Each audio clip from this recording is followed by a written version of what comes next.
Okay, good to go? So, welcome everyone here tonight, and more importantly, welcome everyone online. Great to see you here tonight.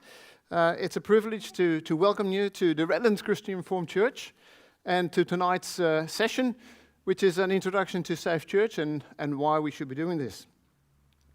For those of you who don't know me, my name is John Van Dyke. I'm actually a member at the Redlands Christian Reformed Church. But I guess most of you will probably know me as the National Child Safe Coordinator. It's great that you're here tonight. It's great that you're here with us online tonight. I know Thursday night is usually shopping night. You could be doing all sorts of other things, but at least you're here. Yeah, unless you're in Victoria. You would be. No, curfew doesn't start till 9, Jim. Anyway, it's great that you're here, and it's great that you are prioritising your church and prioritizing serving your local church and honoring Jesus. So the background to tonight is, you may recall, in Synod 2018, there was a decision, and NSAC was asked to develop a mandate for the Safe Church concept. A few other things as well, like a code of ethics and a website and so forth, but essentially it's all about why should we need Safe Church? I've been very fortunate because when Leo handed me this wonderful project about 15 months ago, he actually led me into a number of people who are engaged with these sort of activities, with Safe Church activities in other churches, in other denominations. And many of those were in the Presbyterian Church, in the Churches of Christ, but also met people from the Anglican churches and the Uniting Church, and all of them, the key to it is, it was amazing how welcoming they were and how willing they were to share the work that they've done, enabling us effectively to do about 8 or 9 years worth of research work in about 12 months. It's phenomenal, and I thank all those churches who've been so willing to share. It is an evening where we're going to talk about some difficult and interesting subjects. So I think it's only appropriate that we start with a word of prayer. And let's pray. Dear Lord and Heavenly Father, we come to you this evening, and we come to thank you that you brought us here together, that you brought everyone together online to participate in this event. Lord, we know that this event has been very much triggered by the findings of the Royal Commission that happened a few years ago. And that's triggered so many emotions in so many different churches. It's triggered so much legislation, all things we need to come to terms with. So we pray that you'll guide us tonight through these discussions, that we may have an open discussion about this and perhaps get an understanding of how we can make our environments, our local churches, just that little bit safer for all the vulnerable people in our care. So we ask you all these things in Jesus' name alone. Amen. If you haven't already done that, you will see that there's a request for you to participate in a poll. If you go onto your mobile phone or onto your laptop or PC or whatever, and if you go to Slido and enter code 20237, there's a question there, why do you think your church may need to participate in Safe Church? And we're looking for one-word answers. And on the screen, you'll have the topics, the agenda for this evening. These are the type of things, the topics that we want to discuss, and hopefully give you some guidance as to why we do this. Anyone, interrupt me if you have a question or a remark. Feel free to ask questions. And for anyone online, if you want to ask a question now, I expect that you are using YouTube to watch this feed. Below the main window, there is actually an area for comments. Now, if you just simply enter your question in the comments area, or if you've still got Slido open, Slido also has a question function, and you can enter your question there. Now, we have Cameron DeWitt, who is assisting us tonight with the technology. I'd like to thank Cameron for helping us, making this possible. And Cameron will actually relay those questions to me so that I can answer the questions that come up online. As I said, this project started and was triggered by the Synod in 2018, where NSAC was asked to develop a mandate for the Safe Church concept, provide all the documentation and so forth. And so it was up to Leo Dama, who is the chairperson of NSAC, and the rest of the committee to make this happen. And fortunately, they invited me to do this wonderful challenge. Leo has a few thoughts, a few words that he wants to share with us as well, and we'll play that now. Hi, I'm Leo Duma, Chairman of the Christian Reformed Churches of Australia National Sexual Abuse Complaints Committee. Our National Synod in 2018 instructed our committee to develop a mandate for a safe church unit. We were also asked to provide a website to ensure easy access to all the new documentation required. Our team's been at work on that in preparation to launch Safe Church for our denomination. Being a safe church should take high priority to ensure our churches and their ministries are indeed safe. This should not simply be about complying with government requirements. It should be a foundational part of our mission to reach the lost for Christ. We need to demonstrate practically the love of Jesus for all people. We know that our Lord greatly valued children and consistently demonstrated great concern for the vulnerable. The findings of the Royal Commission into institutional responses to child sexual abuse are deeply disturbing. We must admit that churches too have caused a great deal of harm. Child sexual abuse by those in ministry is now one of the greatest barriers in Australian society to gospel outreach. We need to prove again to our local community that they can trust us to love and care for their children and the vulnerable. Safe Church focuses on keeping children safe. And this is particularly so as this had a great deal of attention through the Royal Commission and the media. However, Safe Church includes care for all vulnerable people. And this includes people with disabilities, the elderly, families with domestic violence may occur, as well as people with mental health issues. In developing the Safe Church concept, we've reintroduced some of our existing documents that have been previously approved by Synod. We've also developed several new documents to simplify the introduction of the Safe Church concept.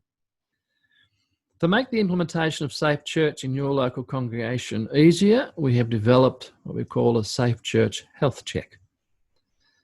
Completing this will help you not only comply with legal requirements, but further help develop a culture of safety in your church.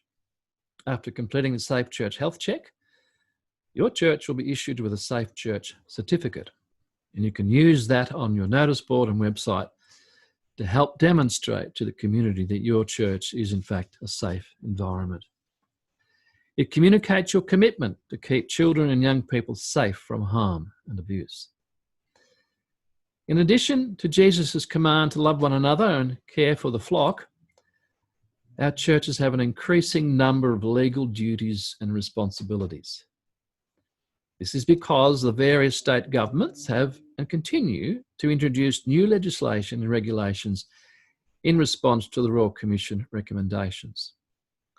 Central to these recommendations is that all the state governments have agreed to the 10 child safe standards.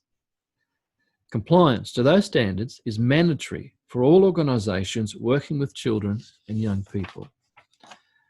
We recognise that the legislative landscape is becoming increasingly complex. Meeting these legal obligations can leave our church leaders feeling rather overwhelmed.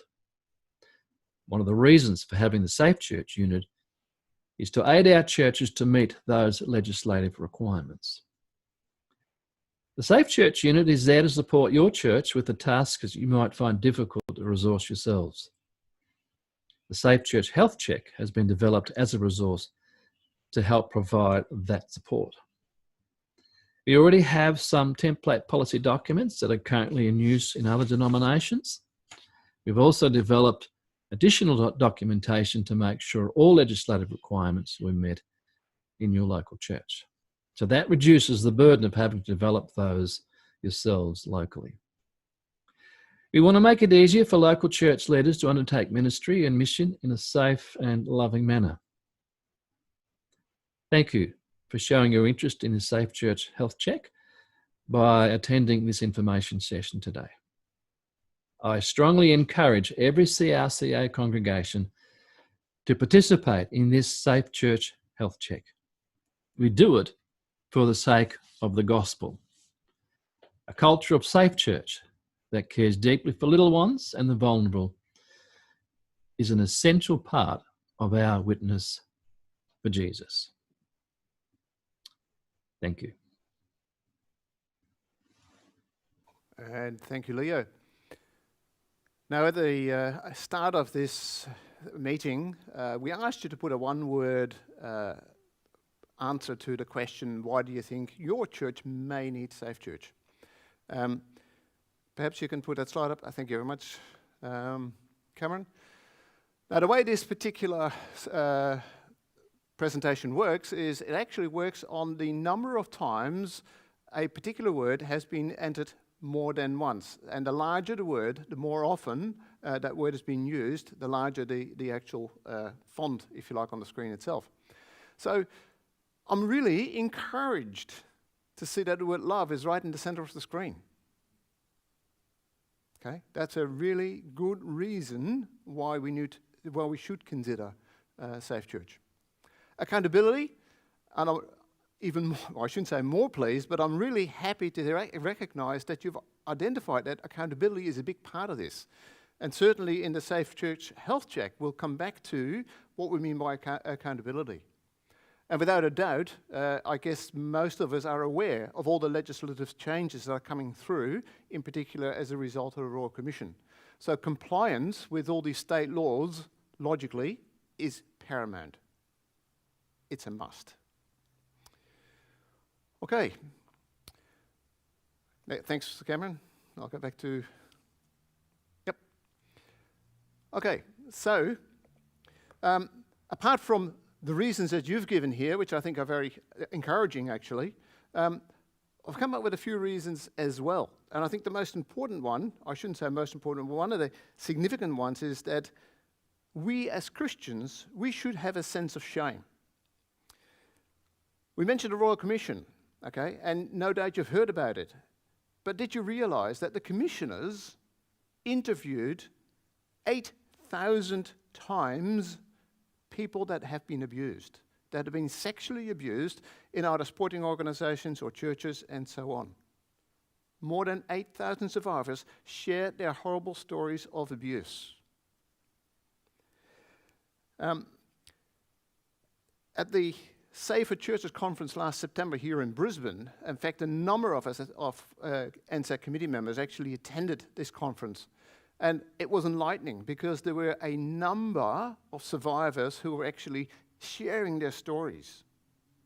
And when you understand what they went through and the impact their stories have had on their lives, Kathy Kieselman, for example, is a lady you might know. She is the CEO of the Blue Knot organization, okay, helping survivors cope with coping strategies to overcome the trauma that they're suffering based on the abuse. In fact, there's been investigations that actually give us an indication that adverse childhood experiences cause trauma in the rest of their life. Now, if a child has an adverse childhood experience, say 1 to 3, 4 times, by the time that experience happens 4th time, it starts to cause trauma which impacts the development either physically or mentally of that child. And as a result, they will have that will have consequences in later life. ChildSafe had an interesting evening just a few months ago where they also interviewed a number of child abuse survivors. And one name that actually initially didn't mean much to me, but you all know about the NRL, don't you? Okay, well, the name is Gavin Badger, and that probably means nothing to you. Why? Because that's the type of person you probably loathe, because he's a referee. Okay? But he was abused when he was much younger. Okay? And so on. And Kelly Humphreys was another example. Now, logically, we hear about these stories, and as we heard in the Royal Commission, they all happen in other denominations, don't they? I mean, the biggest one was Catholic Church, absolutely. The second biggest was Anglican, okay? Did we rate a mention? Yes, we did. Does child sexual abuse happen in our denomination? It's really interesting because I've had the wonderful experience of traveling around the country to do child safe training events. And so you talk to a lot of local people, and you talk about sexual abuse, and it seems that it hardly ever happens in our denomination. It's almost that we live in a little bit of a bubble. It never happens here. But unfortunately, that's not true. It has happened in our denomination as well.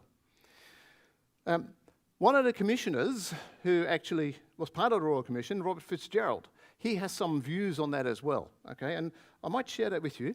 It was actually last year when Neil Milton, who's the general manager of ChildSafe, he actually had a series of interviews with Robert Fitzgerald, and they made these available to us. And this is just one of them, where Robert reacts to the concept of it could never happen here. Well, the strange thing about that question is that it's actually happened with some of our witnesses. We've got in the witness stand CEOs and senior people basically saying it could never happen in their organisation. The truth is it had happened, and the truth is it could happen, because any organisation that has adults and children together is susceptible. The real challenge is to be aware of the fact that it could happen.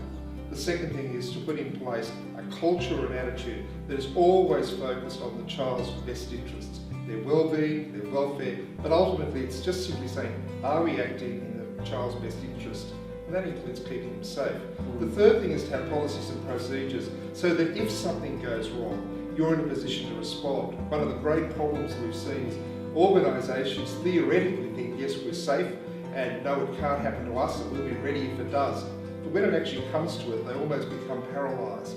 Paralysed by concerns about the issue, paralysed about what their responsibilities are, paralysed about the fact that they don't have adequate policies and procedures. So it's really simple. Be aware that it can happen, put in place as many preventative practices as is required, but also have procedures and policies in place in case it does happen. And if you're in the area of children's services, the chances are that at some stage in the history of that organisation it will occur.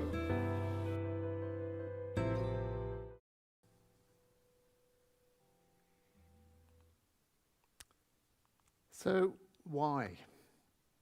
Well, I'm sure you're aware that even the Bible, abuse has been around for thousands of years. Okay, you only have to open the Bible. In Genesis, what do you find? Physical abuse, Cain killing Abel, right? And then just a few chapters later, we have this wonderful King David, and what did he do? Thought that Bathsheba was just very nice. Okay? Just before that, I mean, we had the story of Joseph when he was in Egypt, and Potiphar's wife thought, hey, he looks a bit of all right. And then, not long after King David's story, of course, you have the story where Amnon rapes Tamar. And it's so easy to sort of gloss over that. Well, that's in the Bible, yes, okay, but that's really just, in many cases, it's a little bit more like temptation gone astray, especially in the case of David. And I say really, because in anyone's language, rape is abuse. And what you also got to understand is that a person like King David, he's a king. He's a person in authority. Okay? So he has this power imbalance over all the residents in his country. So obviously, Bathsheba might well have felt obliged to come to the king. And when you think about that, that's no different for any of us. Any one of us who are office bearers, we're also in a position of authority. And we need to consider that in all our dealings with the people and in our congregations. As I said, many people think that this doesn't happen in our church. Okay, well, since I joined NSAC 15 months ago, you start to get a snippet of what actually does happen. Okay? And you listen to some of the committee members who have the experiences of having to do investigations. And there's certainly one congregation where there have been 3 convictions for child sexual abuse. Okay? So it does happen in our church, very sadly. Okay? And the other thing that we have now is we have, the NRS, the National Redress Scheme. And inevitably, that's going to lower the level of people needing to make a substantiation about what actually happened to them. Okay? So what we're going to see is, as a result and as a consequence of the Royal Commission, we're going to see a lot of legislation. Okay? Adults must report suspected abuse, and that's all happening in Victoria. Okay? In Victoria, everyone are mandatory reporters. If they suspect or if they know a child is being abused and they don't report that, well, that's a potential 2-year jail term. Okay? All in response to the Royal Commission recommendations. Okay? Church leaders failing to protect children is another one. If we allow a known sex offender in our congregation and we allow him to participate in children's activities, again, we would be liable for an offence because we're not protecting our children, and again, it's a 2-year jail term that's associated with that. Not protecting our children from a person taking inappropriate photos. Okay? Again, that will also result in a meeting with the magistrate. So these are all legislation that's come in, and we're going to talk about legislation a little bit more later on.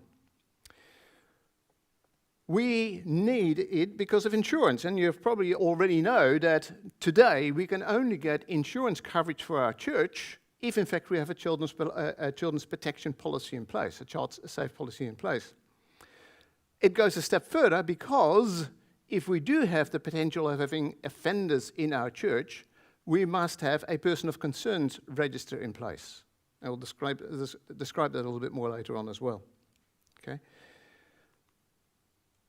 When I met with many of the other denominations talking about Safe Church, financial risk is a real problem because they are being taken to court by members, or in particular, we have many children's activities, and we do too.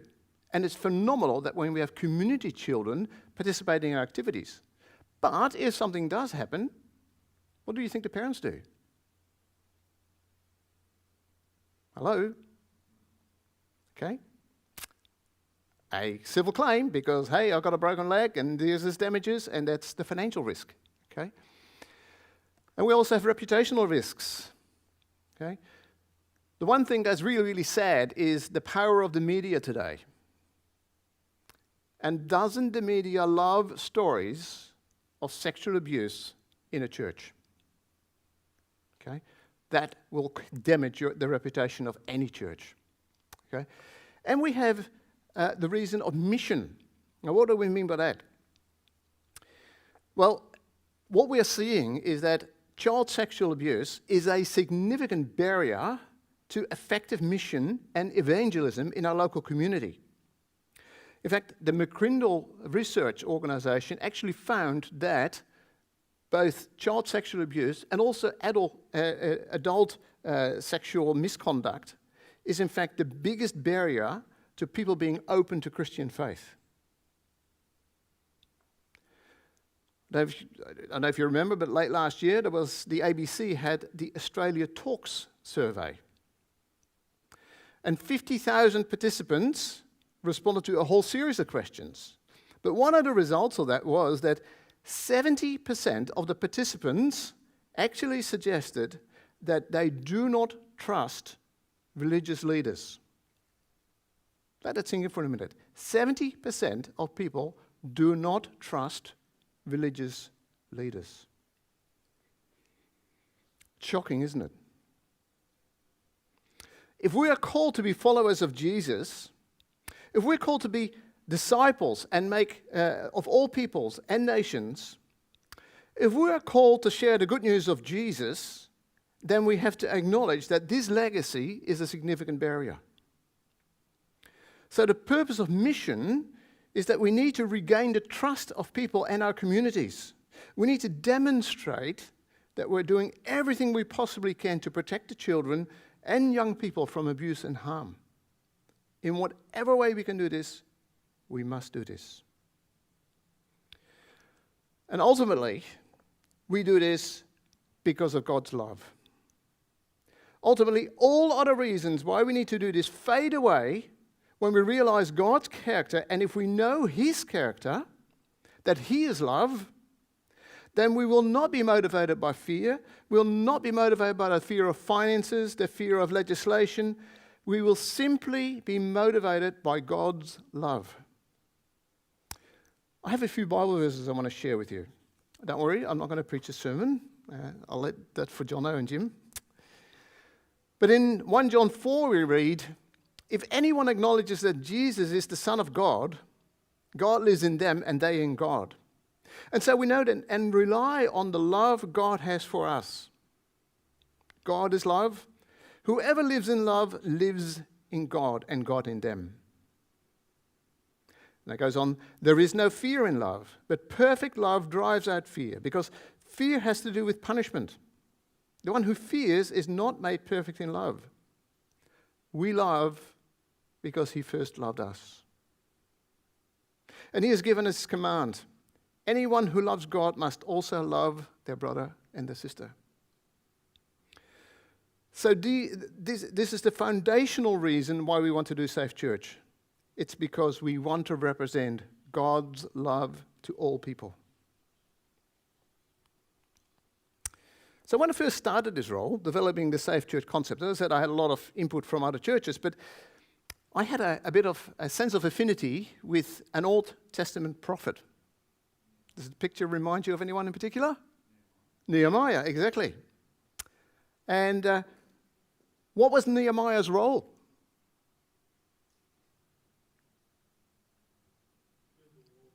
Build the wall, obviously. Yes, that's the primary reason. Because, it's at the time, Jerusalem was in a shambles. The walls had fallen down. Jerusalem was a bit of a laughing stock. There was a great deal of shame for the people of God. Okay? So they did rebuild the walls. But first of all, I think Nehemiah had a sense of calling from God. And he shared that calling with other people. And then he gathered resources. And then he multiplied his impact by inspiring and motivating other people to contribute. Ultimately, I don't think he ever lifted one brick. Do you? That wasn't his role. Okay? His role was to inspire all of God's people to the task of rebuilding that wall. And the goal wasn't really building that wall, was it? What was the goal? I know it's a trick question, isn't it? The goal was prosperity, peace, honoring Yahweh, honoring his name, honoring the city of Jerusalem. So for me, I want to see that we build this beautiful wall, but not to keep people out. Okay? Because I think our places should be places of safety and security and peace. Of course, some people think about building great, beautiful walls and having other people pay for it. But the other thing about the wall around Jerusalem was that it had many gates. Any idea how many gates there were? No, I'm not sure either. There were many, right? There were very many gates in the city of Jerusalem. Okay? And they had lots of funny names. But the point isn't to keep everyone out. The point is to have order and security and safety so that we can have a sense of flourishing in life and prosperity in God's city. That's what we want for our churches, isn't it? Okay? So to see the Spirit of God at work and transforming people in our church community, bringing people together and growing them in the knowledge of God's love. Now, as I said, the last 15 months I've had the privilege of working with a lot of different denominations. But believe it or not, it's not only the denominations that have given us a lot of input and a lot of resources. We've been very fortunate to work with, for example, or most state governments, but in particular with the New South Wales state government. They have the Office of the Children's Guardian. And they recently started a whole new section within this state department to specifically assist religious organisations with implementing the 10 child safe standards. It's actually a different reason. I'll come back in a moment. But Elika Cohen is the leader of this religious organisations division within the state government, and she has some words of encouragement for us as well. Elika Cohen, a Child Safe Coordinator at the New South Wales Office of the Children's Guardian. The OCG is an independent government agency that works to protect children by promoting and regulating quality child-safe organisations and services. The OCG administers the Working with Children check and more recently the Reportable Conduct Scheme, which from the 1st of March now includes religious bodies. My role is to support faith-based organisations to understand and implement the child safe standards in their local context. The Child Safe Standards provides a framework for organisations to create environments where children can feel and be safe. I develop tailored training and resources and offer guidance for organisations as they seek to implement the standards. Here in New South Wales, we have adopted the standards, and soon the New South Wales Government will be asked to consider making the standards mandatory. It's anticipated a mandatory scheme will come into effect from mid-2021. Your churches have adopted the national principles, which is very closely aligned with the standards. So don't worry, if you're working towards the principles, then you're working towards the standards as well. We recognise that child-safe cultures develop over time. They need consistent focus, effort and action by leaders, employees and volunteers. It's encouraging to see organisations like yours adopt the recommendations from the Royal Commission and work towards making systemic changes that will benefit children within your churches. The OCG is developing further resources to assist local churches into the future. I recommend you visit the OCG website to use our free resources and add your email address to our mailing list to stay up to date with the work of the OCG. I look forward to working with Christian Reformed Churches of Australia and helping your churches to be child-safe organisations. That was Elika. So I just got a notice that we had a question, and the question was, can you give an example of inappropriate photos, taking inappropriate photos? Certainly, some of the things that will be very inappropriate is particularly taking photos of children when they're undressing, for example, totally inappropriate. But also in other contexts, and not even children, but a person taking a photo down the blouse of a woman, or upskirting, which is really quite a popular pastime for some people apparently. Okay, extremely inappropriate. Okay, should not happen. I hope that answers the question. Okay.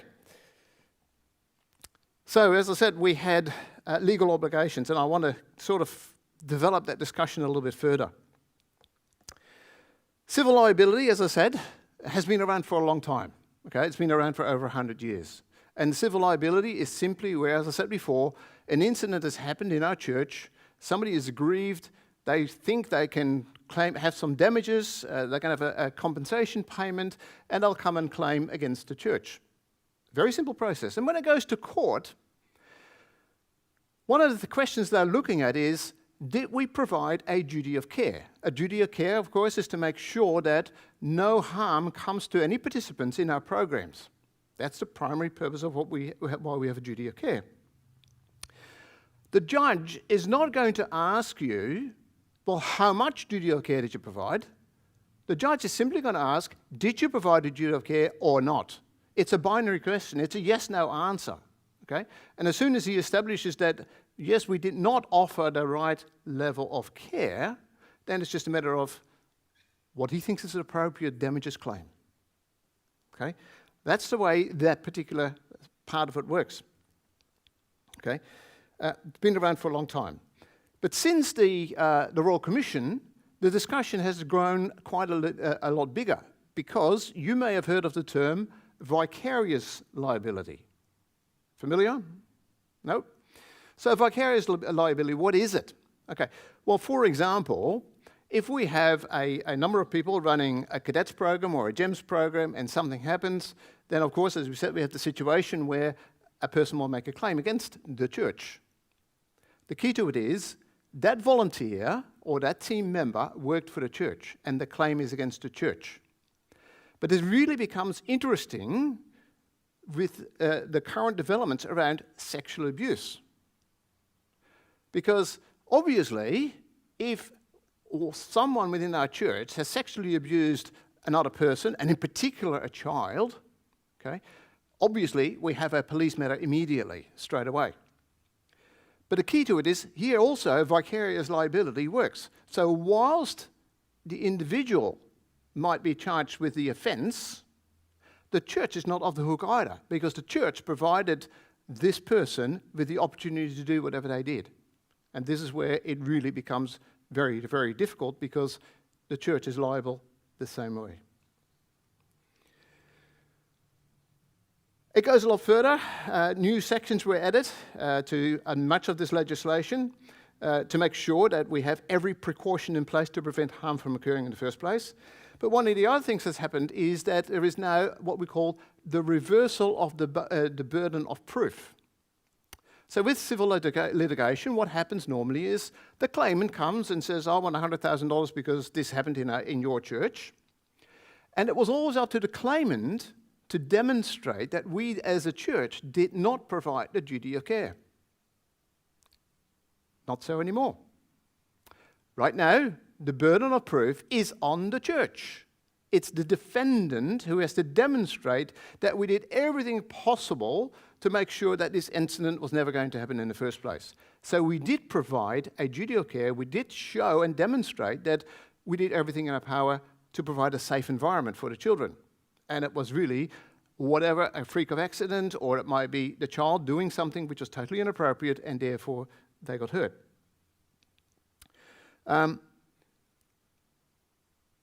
Now, how do we then demonstrate to the judge that we did in fact make certain that we had all the duty of care in place? And this is where a very boring story starts.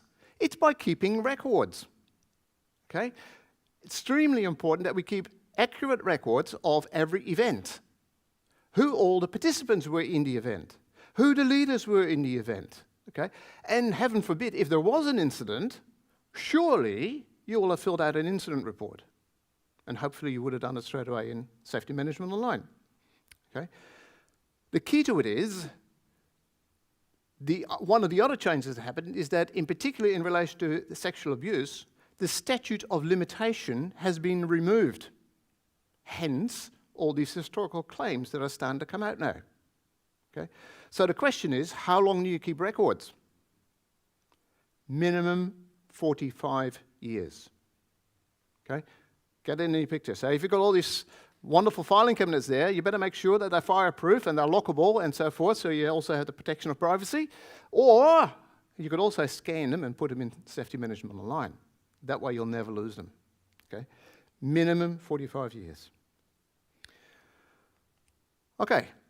This one is one that we're quite familiar with. The Working with Children's Check, or here in Queensland, the Blue Card, working with vulnerable people in ACT and Tasmania. Okay? You're all familiar with this. I mean, sorry, Jim? Can I ask you a question? Sure. About that record keeping. Yep. So SMO hold the records. Yes. That's assumed they're going to be there in 45 years' time. We're having that discussion.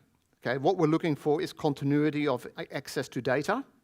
Okay? So in other words, should, heaven forbid, something happen to ChildSafe and Scripture Union, okay, that both of them cease to exist, that we have continuity of access to the data and access to the software. Correct.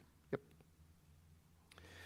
Okay, Working with Children's Check. As I said, we're quite familiar with this. We all know that no person should be working with children unless they have a blue card, a valid Working with Children's Check, and so on. Okay. It's a reasonable system. It's not perfect. Okay. Now, the interesting thing is here, changes are continually coming. Here in Queensland, just 2 weeks ago, we had a significant change in the law. And it was all portrayed as very simple. No card, no start. Fantastic slogan, very clear what it means. If you don't have a card, don't get involved with children. But when they implemented the change, you need to read all the fine print. There's so many other things that came with it. Some of them very positive. I'm actually excited about it. Okay? But nevertheless, you and us as a church, we need to be familiar and recognize that. Okay? One of the other sad stories is that sexual abuse inevitably is extremely underreported. Okay? What we're seeing now is that as people are getting older, it often takes between 20 and 25 years for a person to have enough courage to speak out about what happened to them when they were a child. And I mentioned Gavin Badgie before, and I have a wonderful anecdote from him directly. He said, when he was 11 years old, he was abused. And his abuser, his perpetrator, said, look, you're not going to tell anyone. He says, go to that locker over there and open it. So Gavin walked up to the locker and opened the door, and guess what was inside it? A big gun. And his abuser said, Gavin, if you talk, that's for you. Do you think 11-year-old's going to blab? Scared witless. And the other sad part is, and that's even sadder, is that many children, if they did have the courage to share their horrible story about being abused, were they believed? And the sad part is, many children were never believed. You mean the priest did what? Oh, that's not possible. He's a man of God. He would never do that. Okay? So we have a lot of underreported cases that no doubt in the years to come will come back to the surface. Okay, and of course we've already introduced some of it, but there's a lot of new criminal offences that have been introduced. As I said, in Victoria, you all know that you're already mandatory reporters. Everyone is that. But as Alaka mentioned, in New South Wales, that's not the case. Not everybody's a mandatory reporter. Okay, sure, teachers were, policemen were, doctors, nurses, they're all mandatory reporters. So in other words, what that means is that when they see, observe, or suspect that a child is being abused, they have a duty to report that. And if they don't, they're in trouble. So on the 1st of March this year, in New South Wales, they changed the laws, and that says, okay, religious leaders are now also mandatory reporters. Okay? In fact, in the workshops I had with the guys, or with the people of the OCG, it became very obvious that, what's a religious leader? And of course, it's obvious. It's a priest, it's a father, it's a minister, a pastor, a mufti, all those sort of things. But when you look at the fine print, it actually mentions elders and deacons. And I wonder how many of our 12 churches in New South Wales recognise that elders and deacons are now also mandatory reporters. Then, of course, there was mentioned before, the new law of concealment of child abuse. Okay, that's new in New South Wales. It's already been existing in other states. There's that failure to protect. Okay, that's also a personal duty. If a person knows that an adult poses a risk to a child, and that person has the opportunity to remove that, okay, any of us, we have the opportunity to remove that, and we fail to do that, then we're liable for a criminal offence as well. Sorry, can I just ask a quick question? Yep. Are we also, I know we're not mandatory reporters here, but do we have a responsibility to, like if an adult comes to us and says, this happened to me when I was a child, but I don't want to do anything about it, do we have an obligation to report back, or? Really tough question, and it depends on which state you are in. Okay? Because it's not the same in every state, unfortunately, right? You really need to have a good, strong dialogue with that person, okay? If that happened when they were a child, then there are mandatory reporting requirements, okay?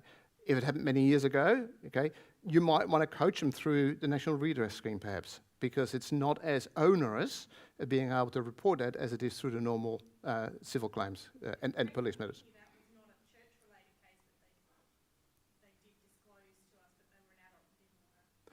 Right? Yeah, Okay. so Yep. do we have an obligation to report that, or as an adult, do they have the right to choose what they want? Correct. In Queensland, you do. In other states, you don't. Okay.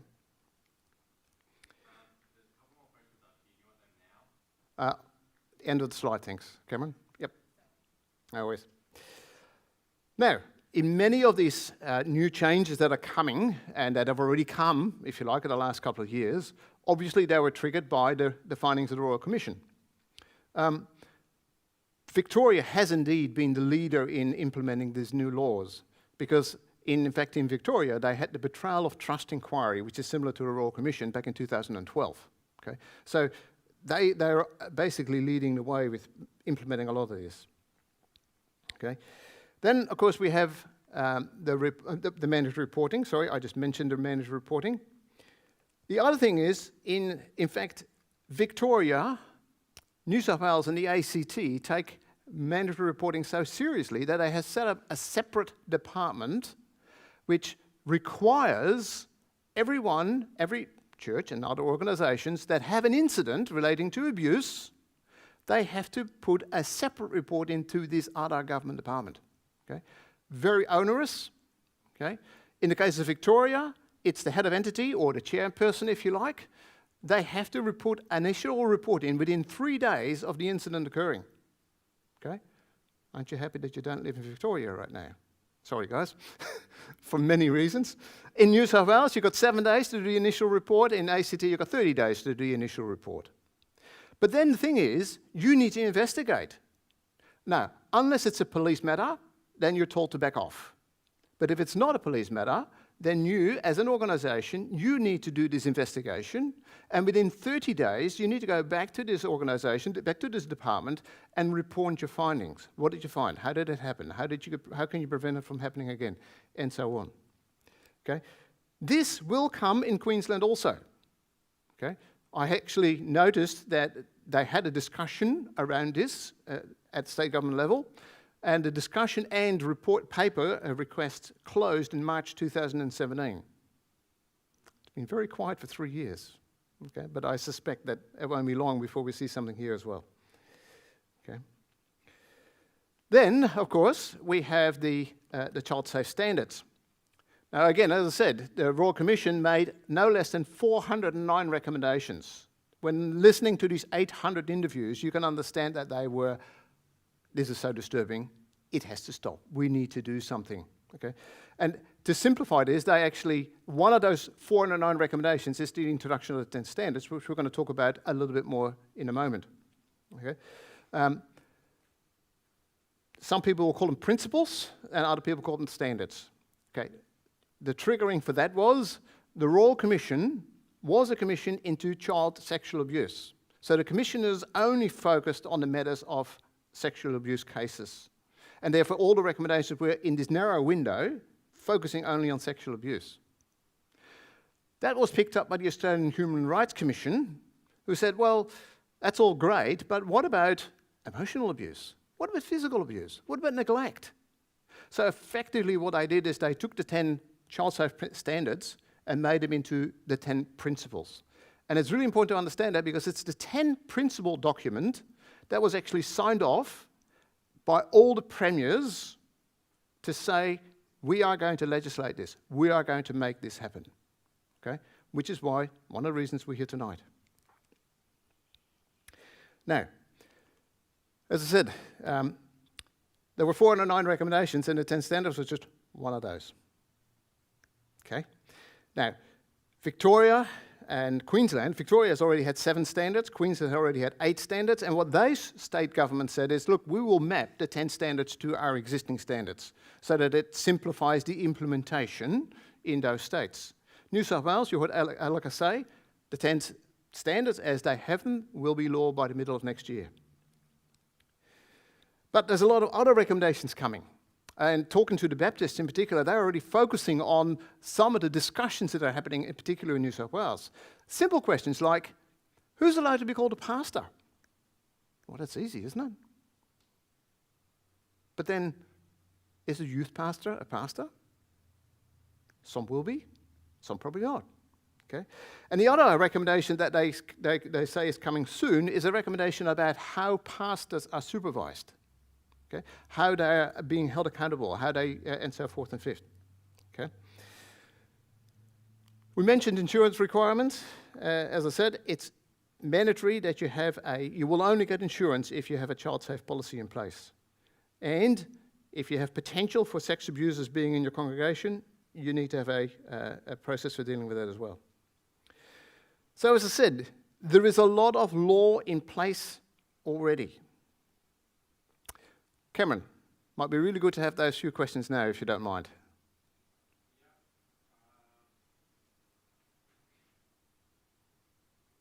Well, the first one is, can you repeat the questions asked at different briefings, yeah? Of course, sorry. Yeah, should have realised that. Thank you. And then I've got... The question was, can I please repeat the question? so that everybody knows online as well what the question was about. Yes, sorry. The first one was going back to the first question. He says it was poorly worded and wanted clarification of, does taking photos of children without guardians' consent risk any charges?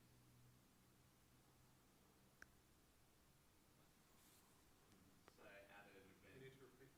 Yes, okay, so the question was taking photos without guardians or parents' permission, is that what you're saying? Yes. Okay. Look, in the child safe training that we do, one of the key phrases we always use, whenever you go to an event, whenever you go to a party, it is common sense that you ask the parents, is it okay if I take a few photos? Okay? That's just common sense. But officially, you don't have to. Okay? You could take as many photos as you like. It is what you do with those photos later on that is the problem area. Okay? So in other words, if you are going to use those photos purely for private use, it's perfectly okay to take those photos. It is not okay if you put them in the foyer of your church because you didn't get the permission of the guardian or the parent. Okay? Now, what I was really referring to is it's inappropriate to take photos of children while they're undressing. Very, very, very much inappropriate. Okay, Sarah Cameron? And there's another one of, is it fair to say taking photos should be restricted as they could be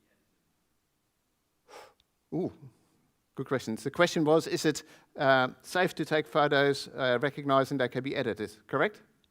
Yep.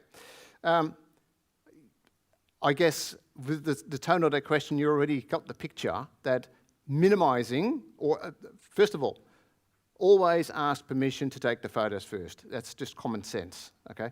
But of course, editing, I will address that question a little bit later when we talk about a few other things in the 10 standards section. Okay? Now other questions, Cameron? Thank you.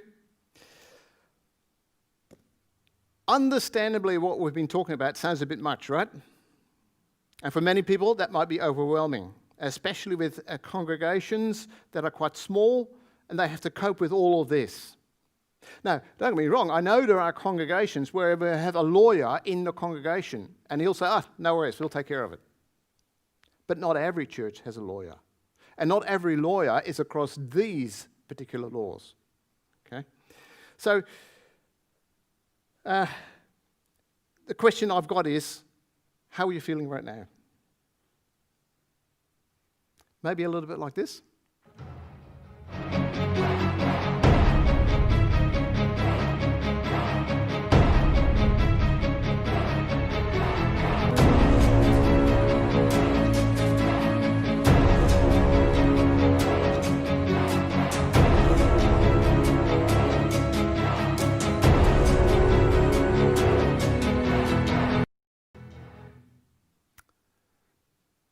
I wanted to show you that video because when I talk to people about all these requirements that we've got, all the legal requirements, the 10 standards, etc., you know, guess what they tell me? Generally, it's overwhelming. Some even say, I'm scared. And I can appreciate that. Okay? How can we cope with all this? And don't get me wrong, for some, that's a sense of exhilaration. Okay? And some lawyers will probably wring their hands and say, oh, this is wonderful, I've got something to do. Okay? But it's a bit of a journey, okay? And the question is, can we survive this journey? Now, the good thing is, the 3 guys that you saw on the surfboards there, they all survived, okay? This was actually a competition in Portugal. I think it's a wonderful metaphor, okay? We need to talk in a metaphor like this at the moment because, as I said, when you start to understand all these new regulations, new legal context, and so on, okay, these are all the reasons why we're suggesting that we do need the Safe Church concept, the Safe Church unit. And when you look at this picture, where do you think you are in this picture? But I don't see a beach, Jim. Sorry? Oh, you were taking the photo, right? But you're not. You're actually in that picture. Where are you in this picture?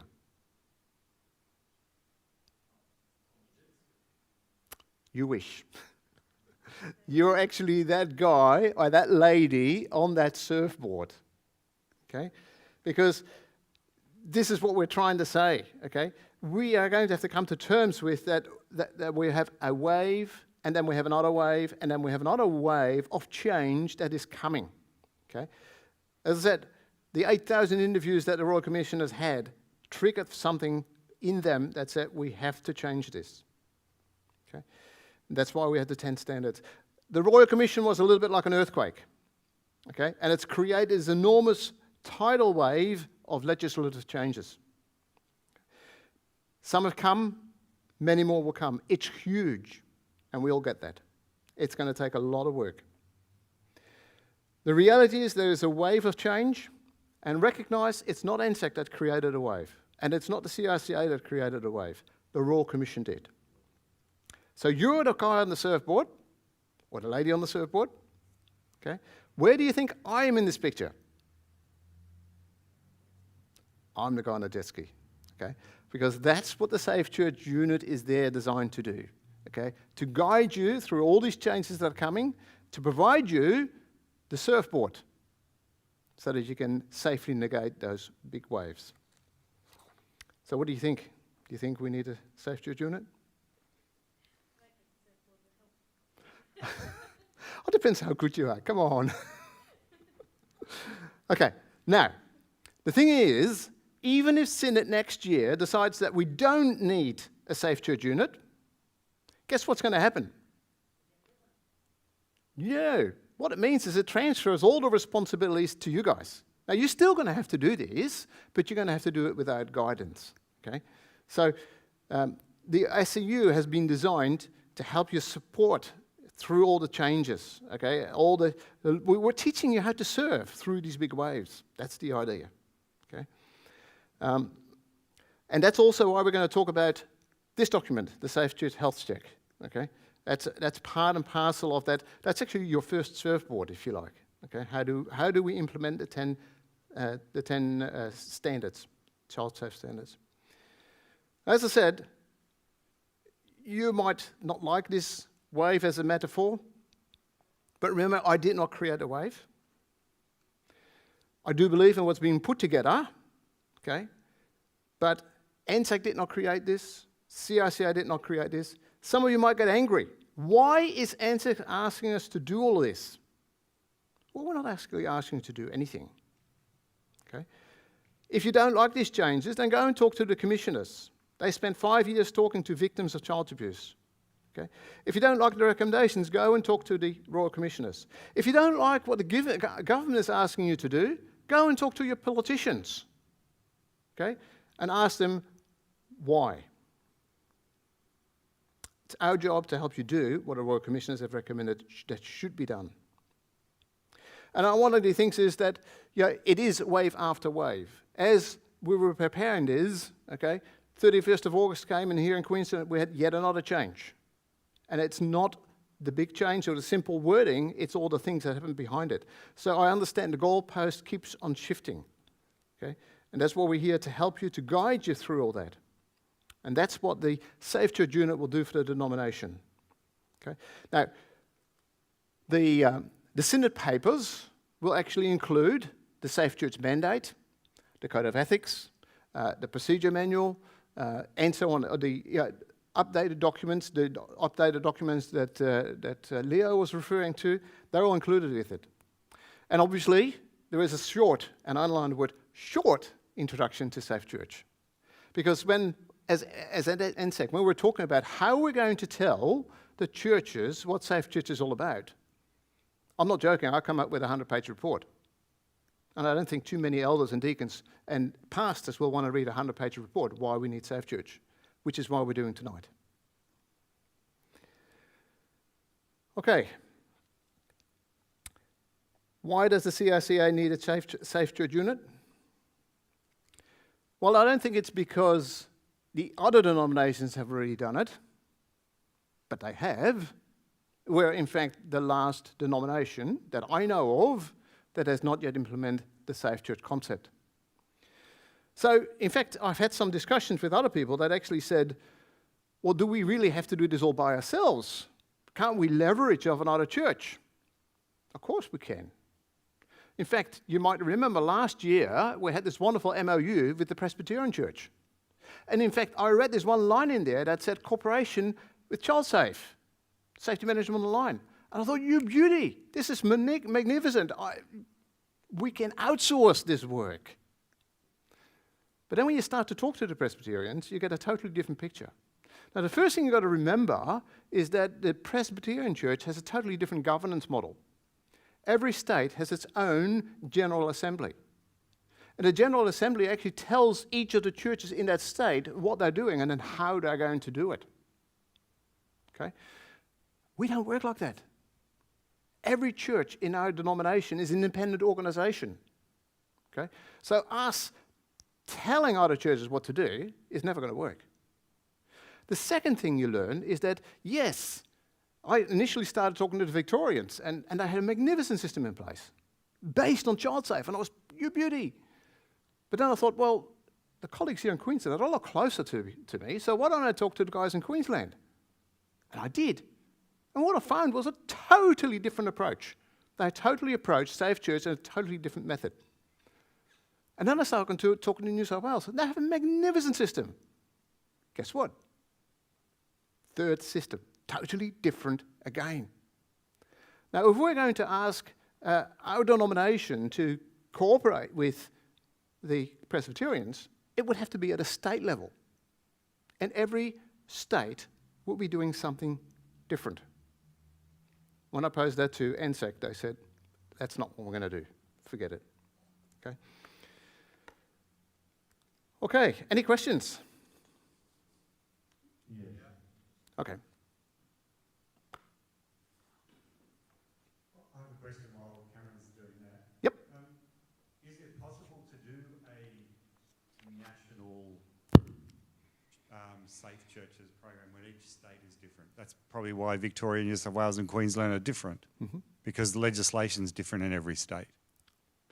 Correct. So I hope everybody heard the question, can we do it at a national level? The answer is, the approach we take, we can be the same, absolutely. Okay. Take the worst case scenario. As we said, Victoria has the most strictest laws in place already. Doesn't mean that Queensland has to do the same, but it doesn't hurt. Okay? So in other words, what we're trying to say is, if we take a common approach and take the worst case scenario, then we're always covered no matter what we do. Now, as I said, we have a procedure manual, and in the procedure manual, we do actually look at a state level. What is the minimum requirement in each state? Okay? So, whoever is going to look after the Safe Church office, the manual is ready, okay, with all the different procedures and the different requirements in each state. So it is ready to follow. But it does require someone to continually be in touch with each of the state governments to be updated with the changes that they are introducing. Absolutely. Cameron. This one goes back to you a little bit. With regards to photos, do we need consent from parents for social media releases when recording things like kids' talks and children singing and putting these on YouTube? Okay, so the question is, do we need parental consent if we're using social media, sharing information, sharing photos, sharing discussions, and so forth, correct? Yes. If you do a kids' talk and there's kids in it, do you have to get parental consent? Okay, so that depends. If you're using a Zoom meeting, for example, using social media to share the talk, I would say be smart about it, and in your Zoom session, focus on the person who's doing the introduction and not the children. Okay? Follow what I'm saying?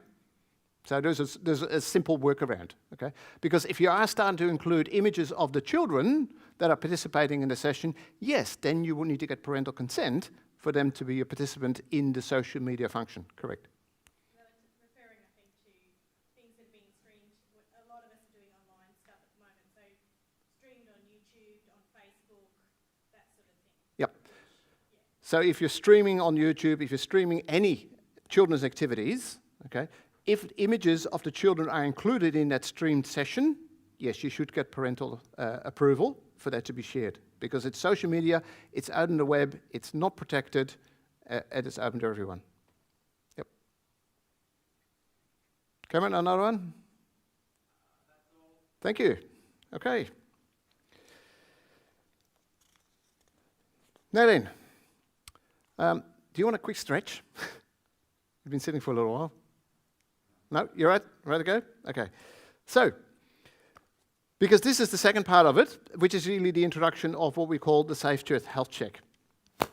First of all, I have to acknowledge and desperately want to thank the Baptists in New South Wales, because they actually were the ones that started this, if you like, and they implemented this in the New South Wales churches in November last year.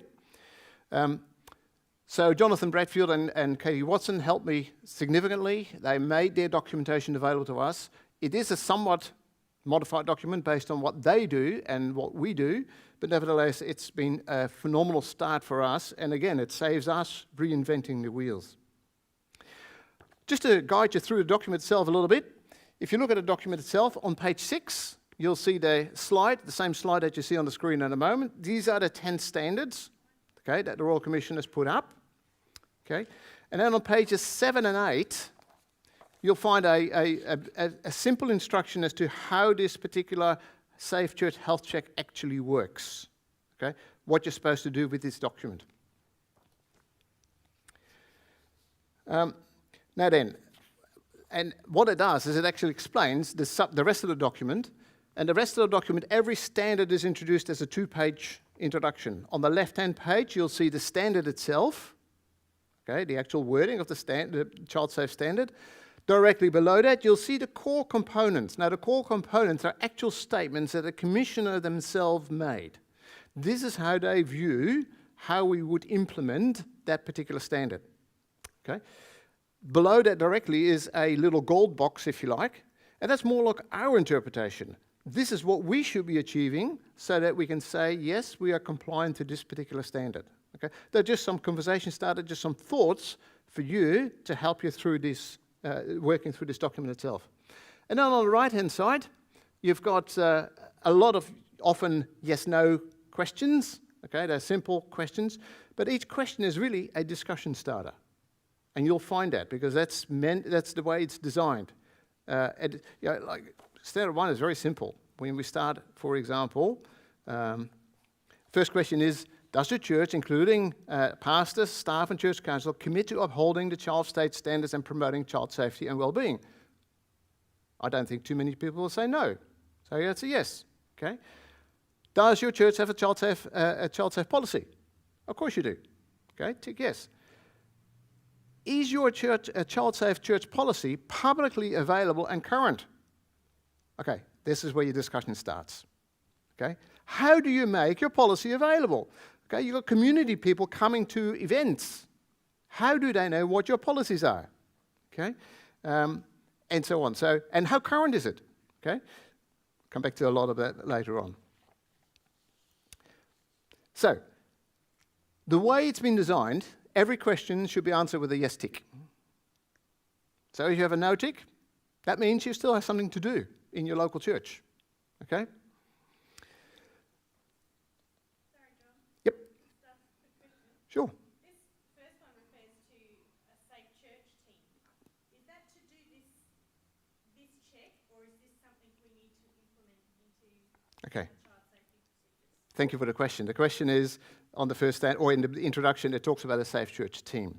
I was coming to it, but I was happy to answer the question now. What's a safe church team? Okay, today, throughout our denomination, all but one church has implemented child safe. Okay, what it also means is that in every church we have a child safe coordinator. Okay, the person who looks after, makes certain everybody is current with their working with children's check, this training is up to date, and so on and so on. Okay, make sure the programs are approved. With the introduction of the Safe Church Health Check and the Safe Church Unit itself, NSAC reckons, and certainly the Baptists thought, it was a great idea to, rather than having all the responsibility with one person, in your case you're wonderful because you've got 2 people already, but what they're really saying is there should be at least 2 people in every church who take on the responsibility of making certain that their church is safe for vulnerable people. And the recommendation is that it's a male and a female. In fact, NSAC strongly recommends that, in particular, the male on the Safe Church team would perhaps be an elder. okay?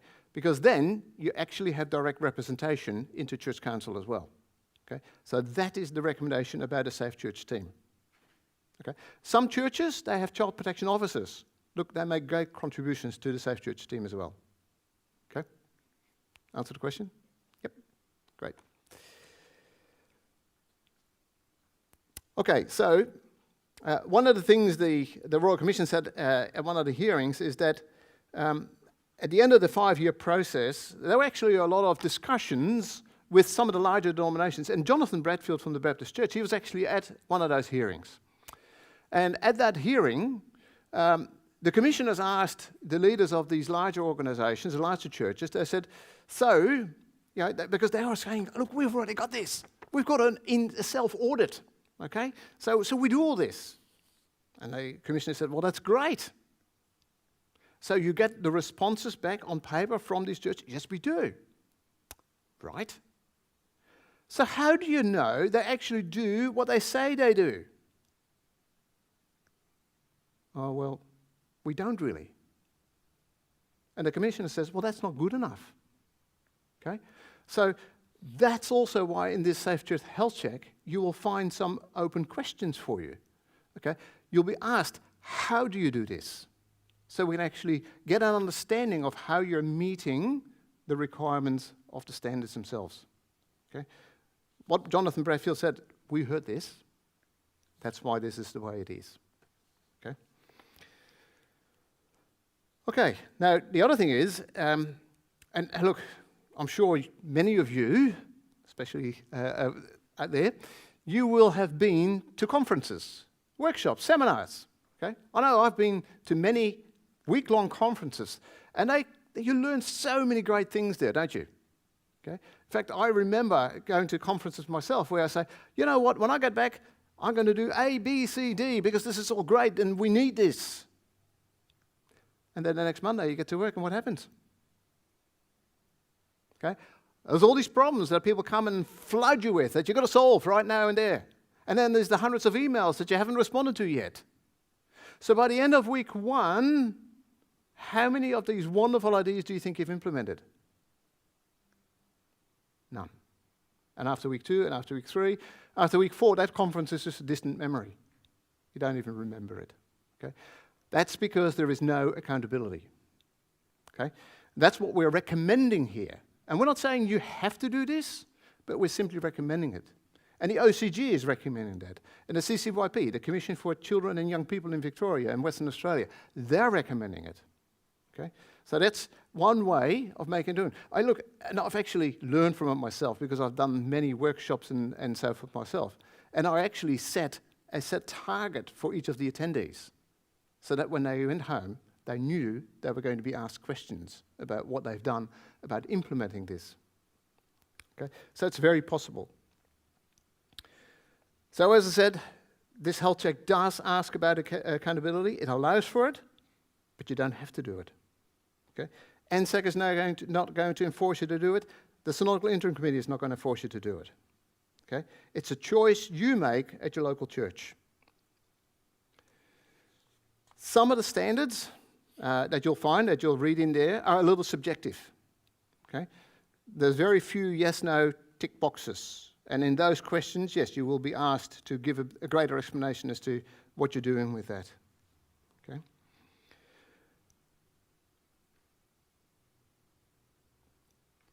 Now, as I said before, if you have a lawyer in your organization, in your church, he may want to do his own thing.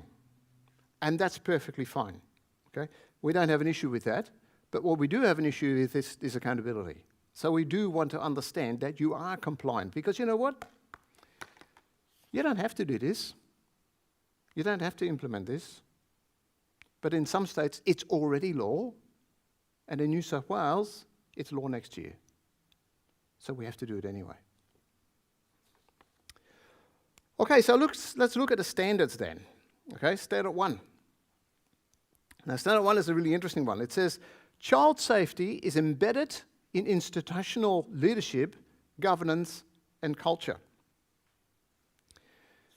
Now, obviously, answer the questions on statement 1, and you'll get very quickly into a discussion whether you're achieving this. The sad bit is that in our denomination, as I said before, I've been fortunate to travel and to do the child safe training. And I have been to churches where you can see that implementing something like this is a burden. And it's something like, do we have to do this?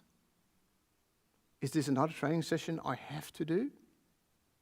And when I hear comments like that, then I'm saying, look, I'm terribly sorry, but I don't think you've quite got the gist, the intent of this particular standard. The intent of this standard is that safety is part of our DNA. It's part of our culture. This is what we do automatically. Okay? It should be front of mind all the time.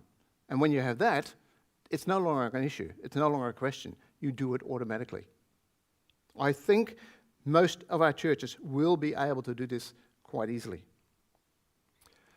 Standard 2, it's quite funny. I got this wrong when I first read the standard. Because the standard itself is, well, it doesn't sound ambiguous, but it actually is. It says children participate in decisions affecting them and are taken seriously. And my initial reaction was that, oh my goodness, does that mean that a 4-year-old is going to tell the teachers how to run a Sunday school? But that's not at all the intent of this standard. The most important message in this standard is that we listen to children. And we listen intently. In other words, it's not like, oh yeah, I hear you talking. It is actually paying attention while they're talking to you. And why is that important? Well, if you demonstrate that you're listening intently to the child that's speaking to you, you start to build a level of trust. And that's really important to the child because the child will recognize that a person of trust is a safe person. And if a child is being abused, and they do have the courage to talk to someone, who do you think they're going to share that with? With a person they think is a safe person. Okay? So that's why this is really the intent of this particular standard. Now, I mentioned before, and Elika mentioned before as well, that the Office of Children's Guardian, they've actually produced some magnificent documentation. I'm really impressed with what they put together. And they've actually put a guide, quite a big guide actually, on how to implement the standard. So if you're running out of ideas, by all means, go to the OCG website and download this document. It's a guide for faith-based organisations. And again, there, they are very clear about the intent. That is the intent to listen. Okay? In some of the discussions I've had, they talked about, in the discussion, the dialogue, I've heard people talk about, well, it's all triggered through the United Nations Convention with the rights of children. Okay?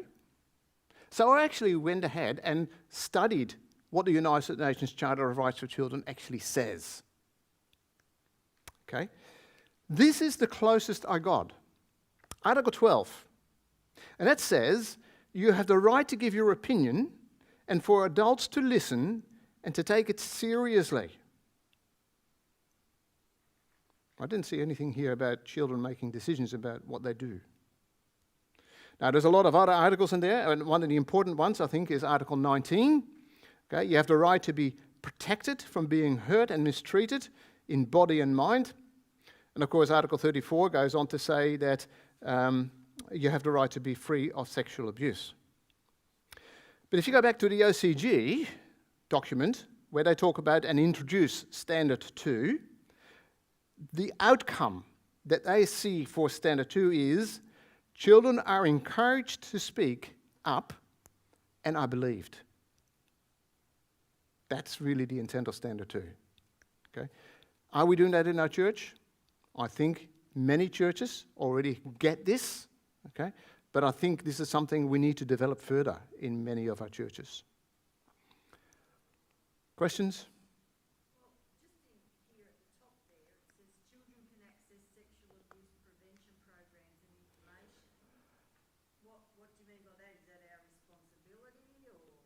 No, it's not. So the question is that in the documentation, this is okay. Okay, sorry, go back a step. Yep.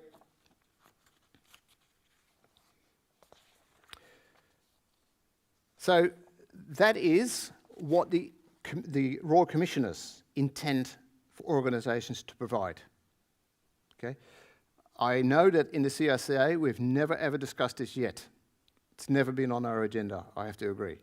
But I do know that other organisations, other than the CRCA, do recognise that this is a part of the responsibility.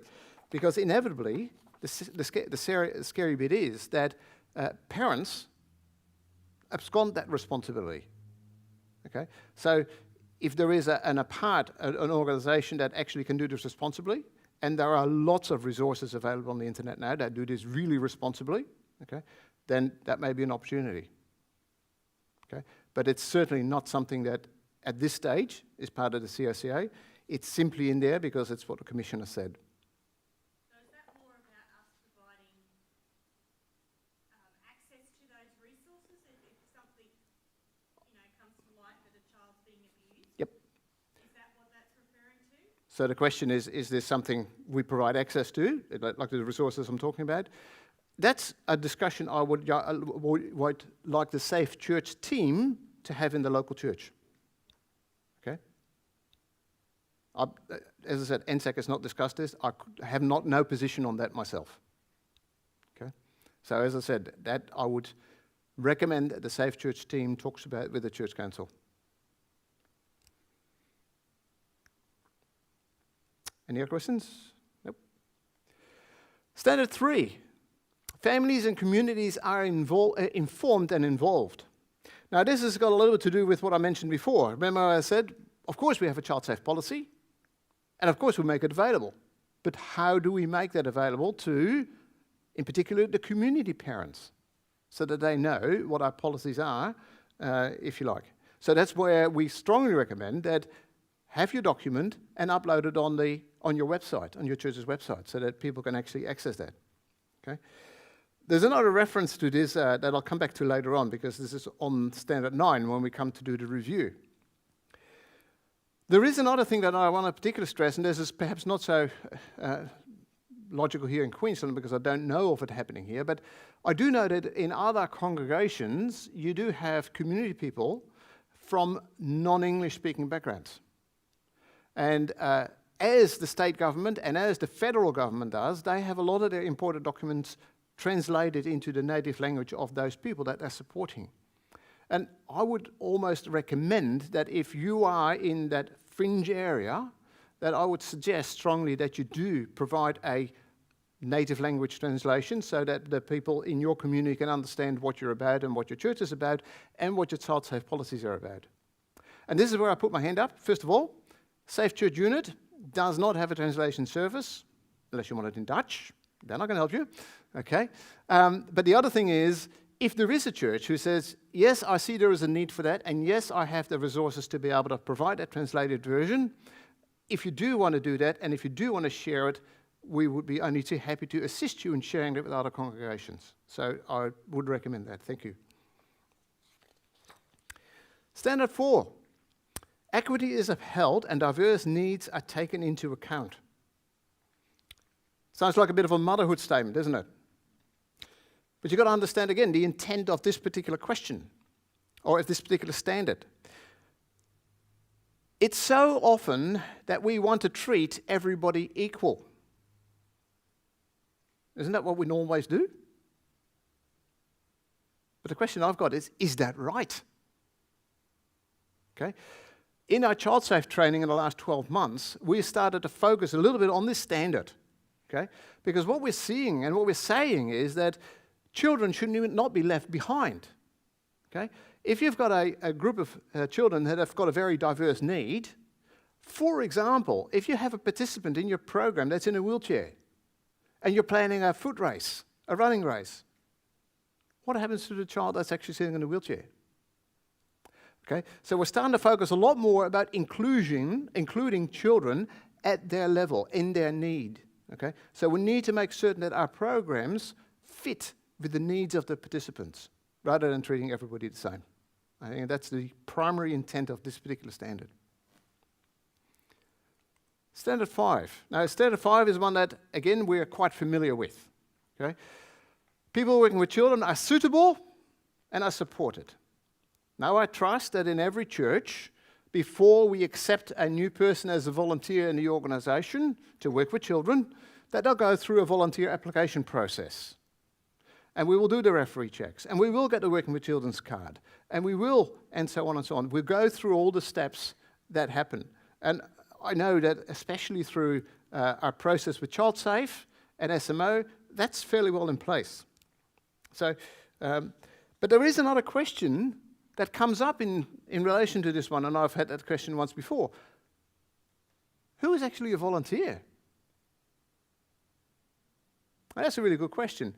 And the way I like to answer that is, think about it as in a new family that's just moved into the area, they're coming to your church, and they're seeing what's happening here.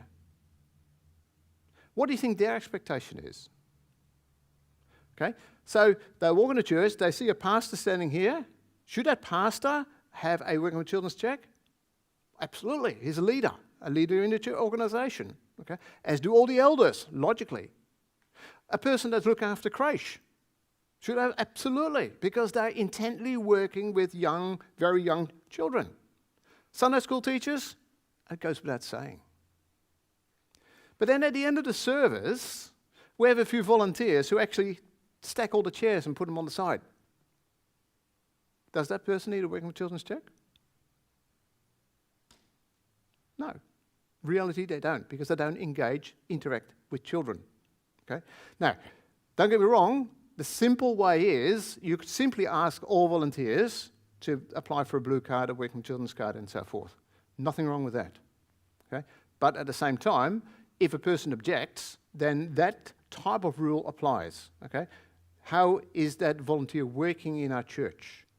Okay? If they interact with children, yes. If there's absolutely no interaction with children, don't worry about it. You have a question, Cameron? No? Okay, thank you. Any questions here? No? Standard 6. Now here you see the slight deviation between what the standards are and what the principles are. Okay, so the standard says processes to respond to complaints of child sexual abuse are child-focused. And the principle says, or other concerns. Okay, so in other words, yes, we look at all other type of forms of abuse as well, and they need to be reported. Okay, what we're simply saying here is that it's important that when a child has been hurt in a program, that they respond appropriately. And more importantly, if there is a complaint, in particular a complaint relating to abuse, okay, how do we deal with that? Okay? And again, our child safe training focuses very much on that. It very much tells the volunteers, the team members and the team leaders, how they respond to children. So if you're not sure, come and attend a training session and you'll find out all about it.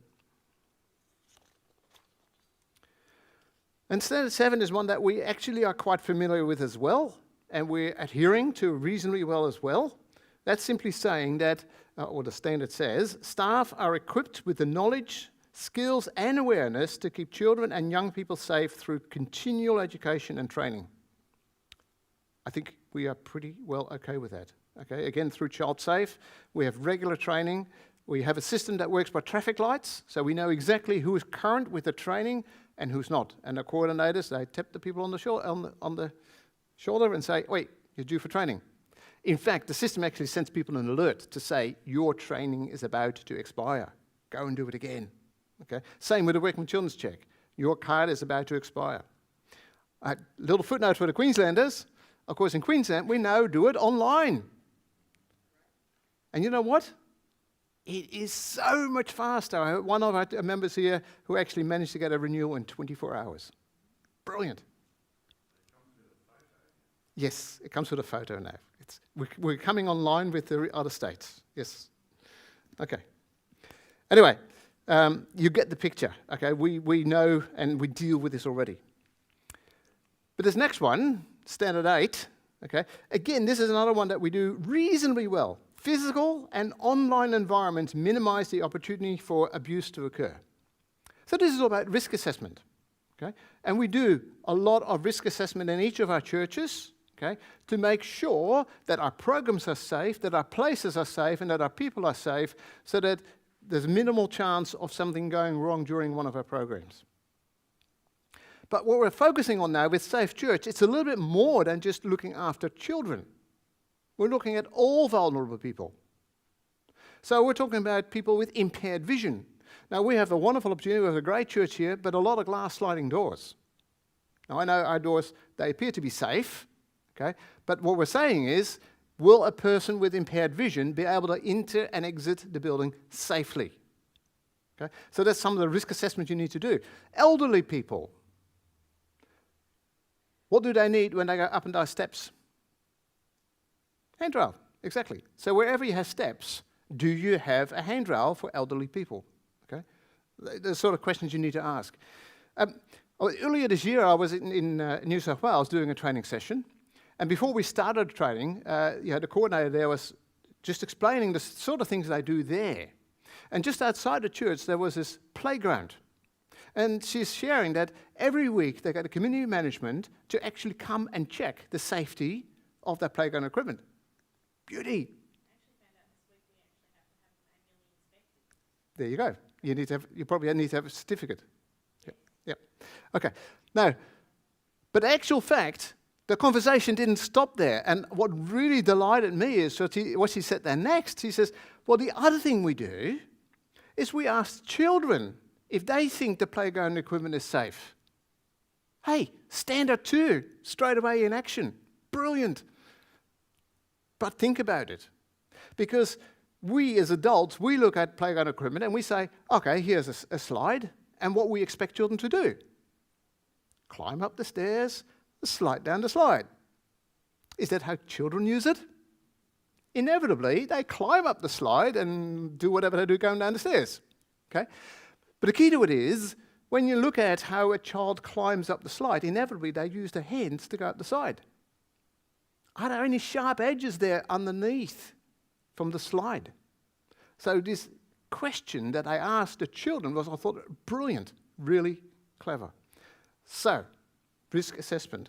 Now, the other point it says here in the standard is that it actually talks about physical and online environments. And I can tell you now, I do not have a silver bullet for online environments. Okay? Very difficult, but credit where credit is due. The Prime Minister, about 24 months ago, set up a new office inside the Office of Prime Minister. And it's the eSafety Commissioner. Now, I don't know if you've ever gone to esafety.gov.au, but boy, do I recommend you do. Okay? Because what these people have put up in the last 24 months is incredible. Okay? A lot of guides, a lot of training material, a lot of ways of helping children stay safe, but teaching adults how they manage the children and their safety online, and so on and so on and so on. So I strongly recommend that you have a look at that if you get a chance. Yep. It comes from a little while ago when you were talking about building trust with children. Yep. It asked that a person with the intention to groom might also share the same interest and intention to build trust and abuse it. Absolutely. So the question was, when we're listening to children intently, okay, to build trust, a person that has grooming intentions would do the same. Absolutely. I totally agree. But again, come to the child safe training, and we'll give you some hints as to what a grooming person's behavior is like. Okay? Because if we understand how a groomer works, then we can potentially identify that in a person, and then immediately you need to start talking to your elders to say, hey, I suspect this is a person of concern because of the way he or she behaves with children. Any others, Cameron? Okay. Okay, standard 9. Okay, now standard 9 is the implementation of child safe standard is continually reviewed and improved. Now obviously this starts with our child safe policy, okay, and you know that in your current document that just about every church has implemented there's a simple statement that says every second year, every 2 years, you will do a major review of your actual policy. Okay? Hopefully you do that, okay? But the other thing is, you probably not, Alcon might not have mentioned it there, but if you go to the Office of Children's Guardian, when the new changes come in next year, we're almost positive that there will be legislated that you'll be required, at least in New South Wales, to do it every 12 months. Okay? Now, the other thing is, it's not just about your policy, it's also about how you improve the environment around your church, around so forth and fifth. So one of the recommendations we make is, if you're not sure how to approach yourself, one of the questions you can ask yourself is, what are the biggest challenges we're facing in implementing these 10 standards? Okay? And you can do that as a Safe Church team, you can engage the church council, but the question is, what are your biggest challenges? And you might probably find that you're going to end up with a list of 10 or 15 or 20 or even 30 or maybe even 100 items. And we're not asking you to do all of that at once, but we're asking you to at least start. Okay? And then 12 months later, you can have a look at it again. Now, the other thing that we suggest here is, this is also a great opportunity for you to invoke Standard 3. Do you remember what Standard 3 was about?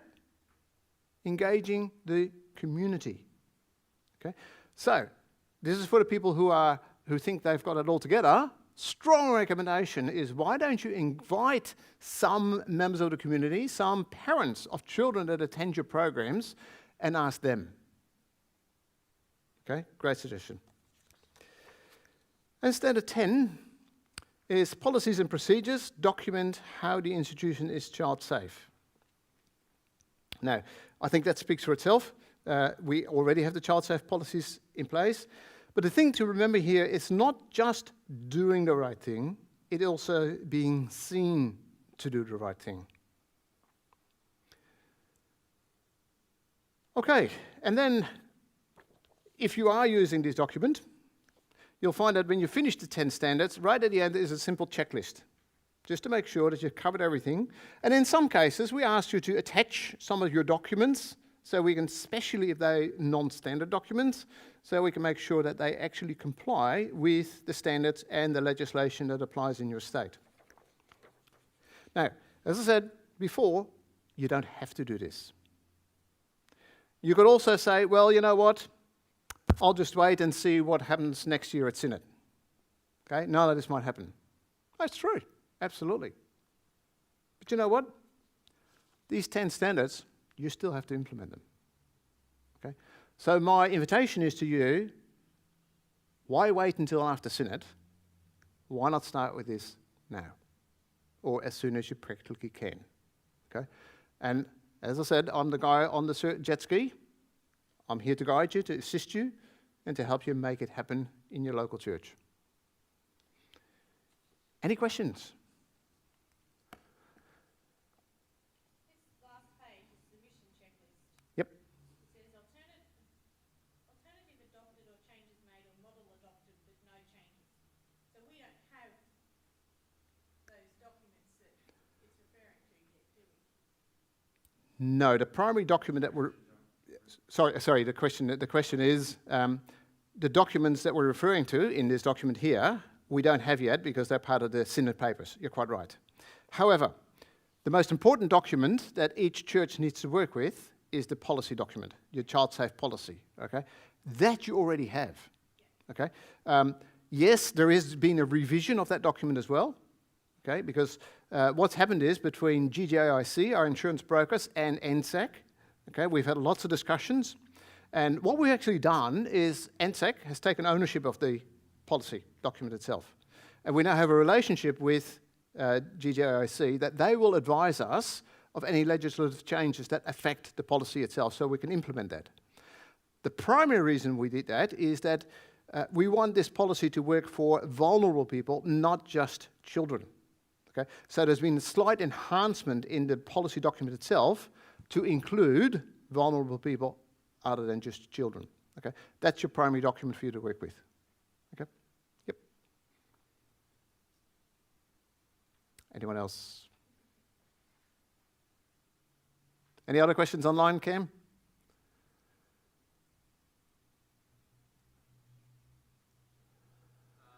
Not really. Someone just asked, can you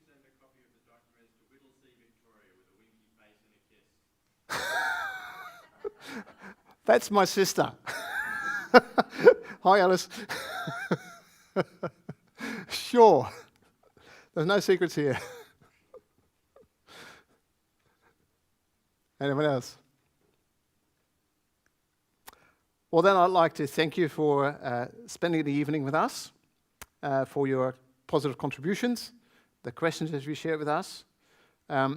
As I said, if you have any questions at all, you know where to find me online, you know where to find me on the phone, and I'm happy to here to assist. Thank you very much for your attention, and good night online.